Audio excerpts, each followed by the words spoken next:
Welcome back to the Superhero Battle Room. You know where you're at. You know what show you're watching. If you don't know, go over and look it up. We're going to bring Wally Carmichael in. He is a man, and now we don't share the branches. If you can guess as this conversation, we'd love you to guess live in the chat or the replay.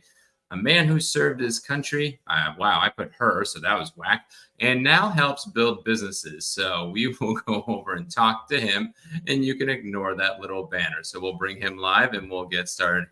Hey, Wally, thanks for joining. Absolutely, Daniel. It's been a long time, man. How you been? Dover, Delaware, ready to go and retire so we can help more veterans, and that's how we do it by this show. So, Wally, let's go uplift you a bit because that's what we love to go over and do. So, last time we talked, and you're new to the interview interface, maybe again, is like what inspired you to join the military many moons ago? Yeah, and it was many moons ago. Well, it started because I was in a rough situation. I started college and ended up dropping out because I didn't have enough money to finish college. My uncle was a first sergeant at the time and was home on leave and said, join the military or get some education along the way and travel the world. My exact words were not no, but hell no. I had no desire to join the military when I was younger. I had long hair. It was a different situation, but time went on and I just figured it might be a good idea. And I walked into the recruiter, said, I want to be an Army medic. And that's it, man. I loved it from basic training and absolutely loved it. So I joined the military to get some education, which I did finally towards the back end of my career. And then I wanted to travel the world and get out of the situation I was in. Yeah, I remember that similar thing. I initially said hell no to the Army recruiter because he's like, you want to come in? I said, I don't want to die. So then I walked off. And then the Air Force eventually recruited me because I had a crush on a girl. I told her when I was in the car. She told me she had a boyfriend. And then Jesus took the wheel for the rest of that ride because I went in. And then she went into the Navy eventually. She told me she wouldn't go in the service, but she went into the Navy. So very interesting lives we all have in that particular regard. So how many moons did you leave ago and how long were you in? I've been retired, goodness, going on, it doesn't even seem like it, but going on 9 years at this point. And I was in 25 years, right at 25 years, pretty much 25 years and a month or two. Yep, I'm at 24. I'm thinking about pushing that button in about 2 years. Going to try for one more rank. So it's a long grind. It's a long grind. I didn't even think it was 9 years. I didn't think you've been out that long. I thought it was like maybe 3 or 4. Interesting. Yeah, 2014. I retired in 2014. Yeah, wow. So actually pushing closer to 10 years, actually. Yeah, that would be in 2014. So yeah, you're probably getting pretty close. So I know it's been roughly about now 10 years. I know it's now going to be hard to take that because you're not at the double digit yet, but you're pretty close. But how did that transition go about a decade ago? It was humbling. It was very humbling to say the least. I figured with my experience as a medic and as an experience in military, specifically medical operations in both fixed facility and in a field environment, as an equal opportunity advisor to 2 2-star generals on active duty, I thought I was a shoe-in because what I wanted to do was I wanted to get into be a GS civilian. I really wanted to get into the VA. That never happened. But I did want to get in I wanted to continue working around troops. And so I wanted to be a GS civilian. So I applied for all kinds of stuff. Even people that knew me interviewed me and didn't hire me. And it was quite humbling to say the least. So I always say that I unexpectedly or unplanned took several months off and did a whole lot of nothing. Now, I was living in Hawaii at the time when I retired, planned on staying there and actually had a house there in Hawaii in a resort area. So I had to get to work. So what I ended up doing, my wife and I ended up, kind of taking it, but not really taking a hit. We enjoyed it. We actually started a residential home cleaning business working with realtors who needed empty homes cleaned before the new tenants came in. The new owners came in, and man, we just had a blast and we were doing pretty well. But then I got a call to go work as an equal opportunity advisor to the Rear Admiral at Pearl Harbor. It was a GS-12 position, but it was only 3 days a week. So technically it was like GS-9 pay. And then I did that for about almost 5 months, 5 or 6 months. Then I got a call from the guy who took my position as the NCOIC at Triple Army Medical Center and said, "Hey, we have a couple of civilian positions you might want to apply for." So I did, and I ended up working at Triple Army Medical Center as the deputy chief of operations there in that facility as a GS-11. So things got better there, but even then, I needed a little bit more. I felt since I was retired, and that's kind of the rest of the story. We may get into later.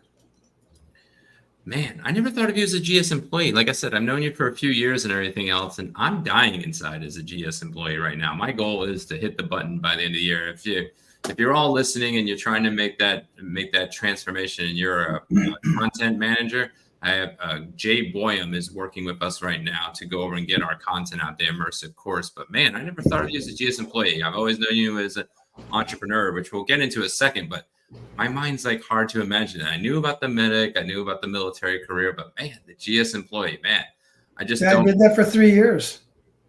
Wow. Yeah, I'm going on 5 right now, and my goal is to make the pivot by the end of the year.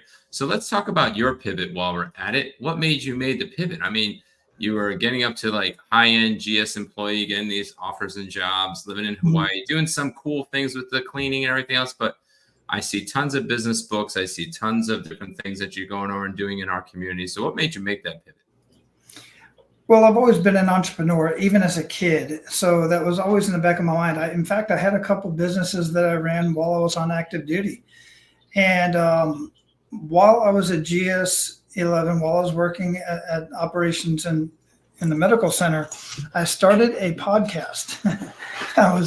I was actually listening to a lot of podcasts at that time, and John Lee Dumas was one of them, EO on Fire, Entrepreneur on Fire, I should say, because it's not EO on Fire. And, he's also a veteran. And on one of his podcasts, he said, "You too can be a podcaster, and you too can do this, that, and the other, and I can show you how to do it." So I went all in on his program and started a podcast called Men of Abundance. And I was really started that podcast. There's a long story behind it, but the bottom line is this. I wanted to have conversations with business owners who were living a life of abundance in their own right and somehow paying it forward to the community, because I was really kind of upset about and pissed off about the fact that business owners get beat up all the time, that they're greedy. They just want people's money. In fact, the matter is business owners, not the big conglomerates, but small business owners, they want to serve people in the way that they can serve people. And of course, they want to make a living doing it and just live their best life. So while I was doing that podcast, about 3 months into that show, people started asking me to coach them on living a life of abundance. I had no idea how to do that. I didn't even know if I wanted to do that. So I hired a coach to show me how to set up a coaching practice in this arena. And I found out I kind of enjoyed it, but there was a little something missing. And that was that I'm a tangible person. I like to see tangible results, and I like to see tangible strategies.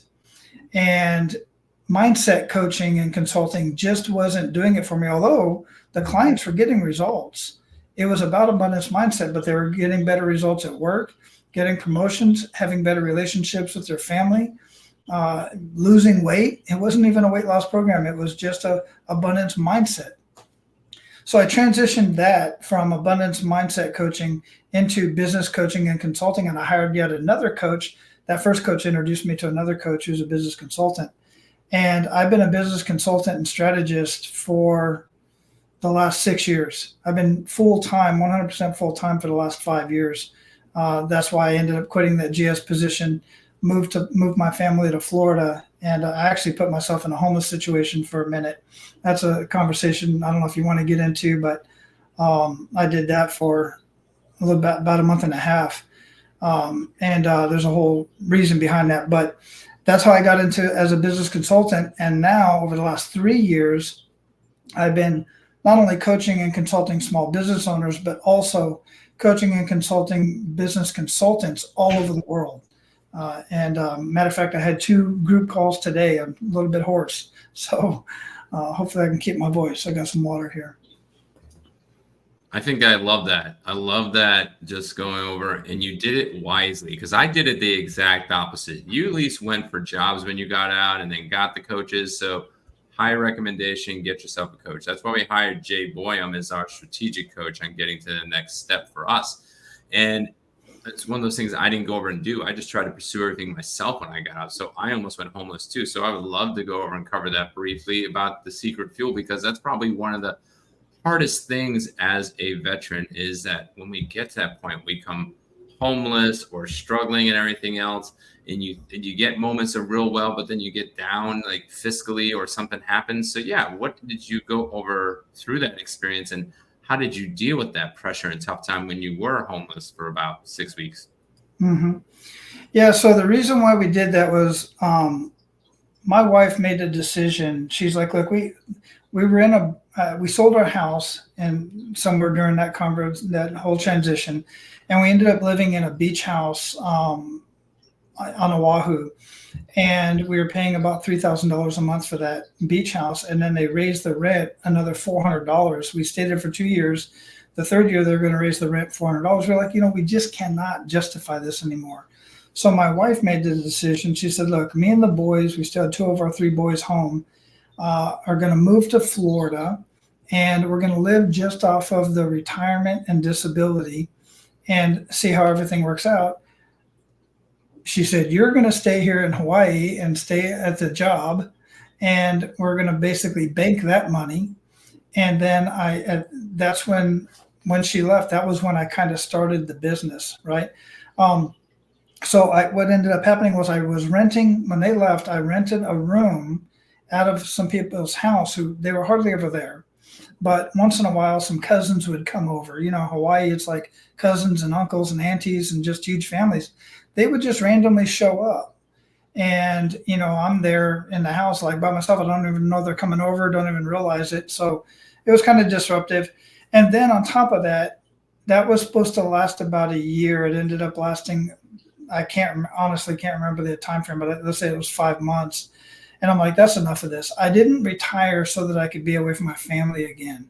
So I figured, let me just give up this home and let me go ahead and move into I had a truck. Let me move into my truck. I'll live out of my truck for the rest of the time here. It was supposed to be, like I said, a year, but I'll see how long I last. Maybe that'll motivate me to build this business and match the income that I was earning from the job.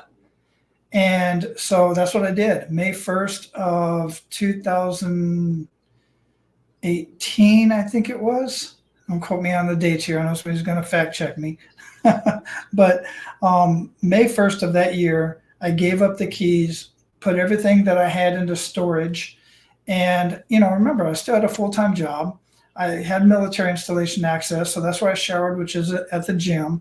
I had the storage unit where I had all my stuff, and then I basically lived out of the truck. And my podcast actually pretty much started out of the cab of my truck. I used to go into hotels in Honolulu and Waikiki and mooch off of their Wi-Fi or at a Starbucks to learn the business consulting strategies, to do my podcast interviews and all of that kind of stuff. And I basically just built this whole thing from the cab of my truck, or started it anyway. It's definitely grown since then. And I started earning enough money to where I was like, you know what, it's time to go. And I closed everything up, put my truck on a boat, and went back to be with my family in Florida. So it was 48 days. Now, the challenges of living on the street in Hawaii is, there's homeless people, but that doesn't mean they're jobless. They have a job. Many of them do, but they can't afford the housing. And while I was in that situation, we would park, those of us that had vehicles, we would park in different places where you're allowed to park your vehicle overnight. Even if you paid $1 for an hour, like $7, that I could park there overnight and sleep. But you couldn't park the vehicle and sleep in the vehicle. So the cops would start coming you could hear them coming from down the line, knocking on the doors, giving tickets, telling everybody to leave and stuff like that.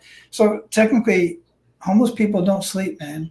It's either the cops bugging them because they're in a place they're not supposed to be sleeping at, or you've got other people that are partying all the time, and then you got mischief people that want to just cause problems and come messing with you and stuff like that.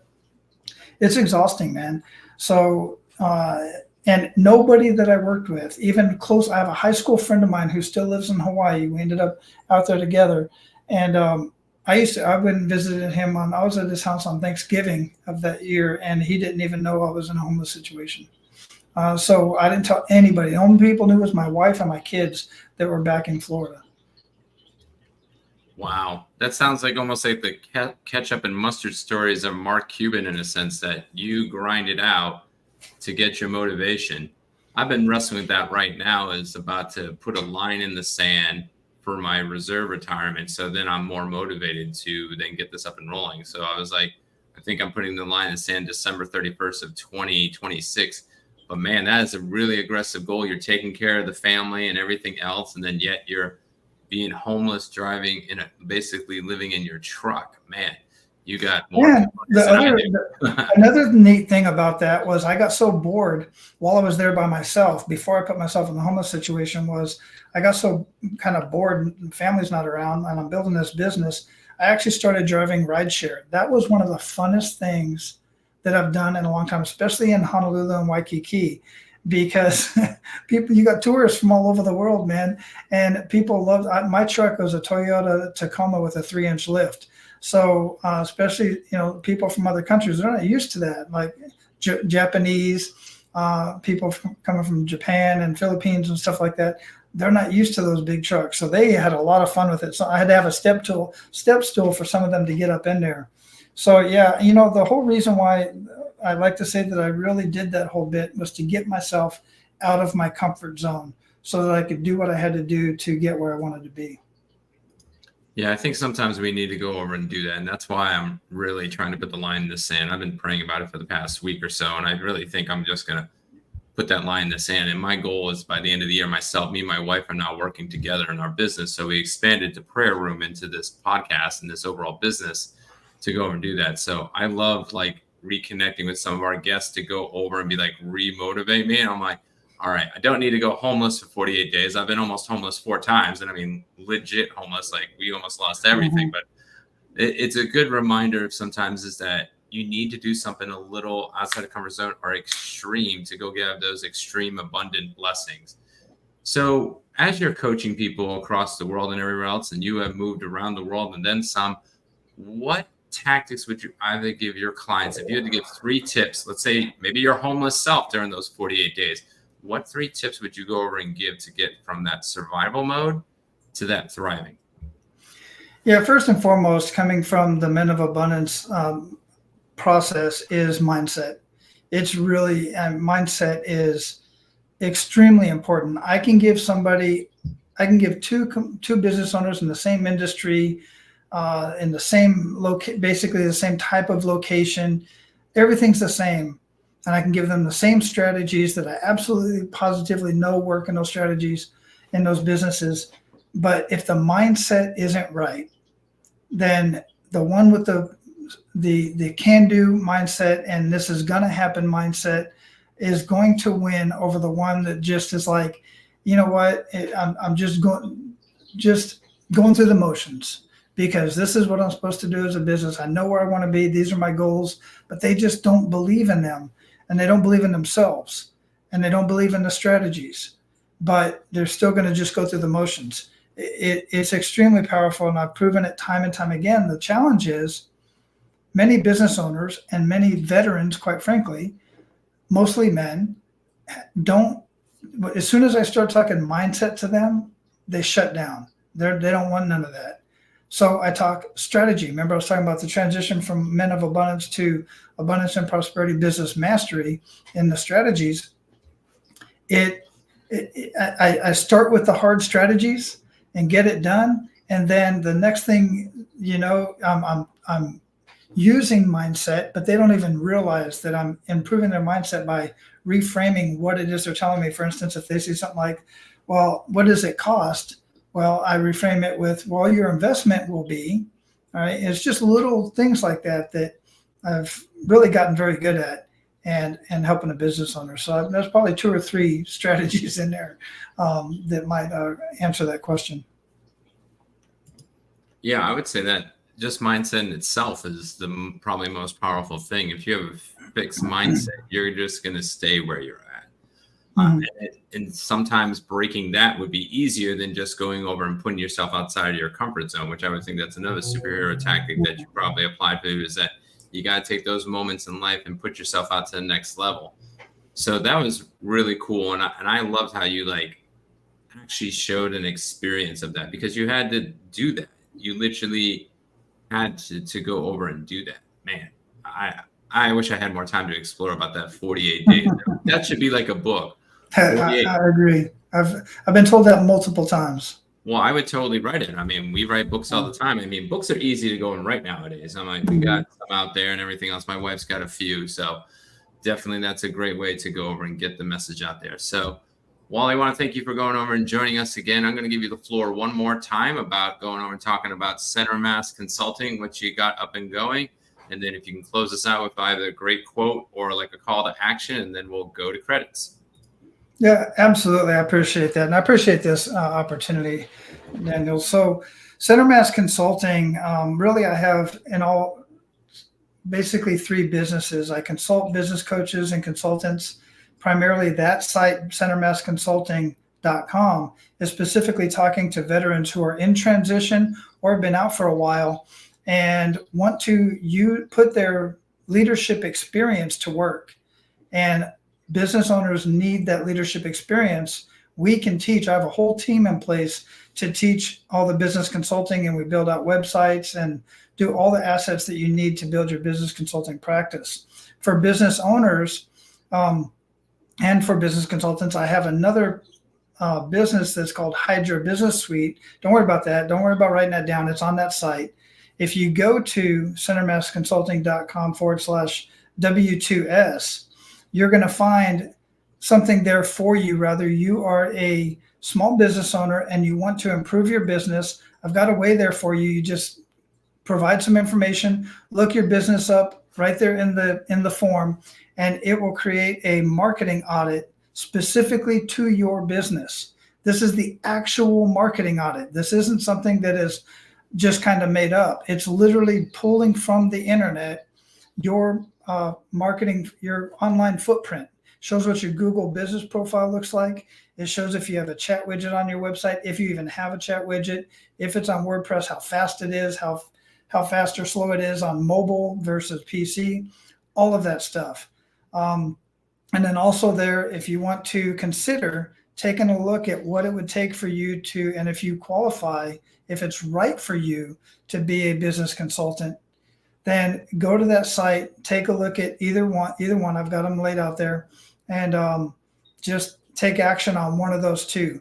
No matter what it is that you do, whether you choose one of those options or not, I got to tell you, I greatly appreciate what it is that you've done as a veteran and what you do for your community. Because I'm sure that if you're watching this show, you definitely want to continue giving to your community. And I greatly appreciate you doing that.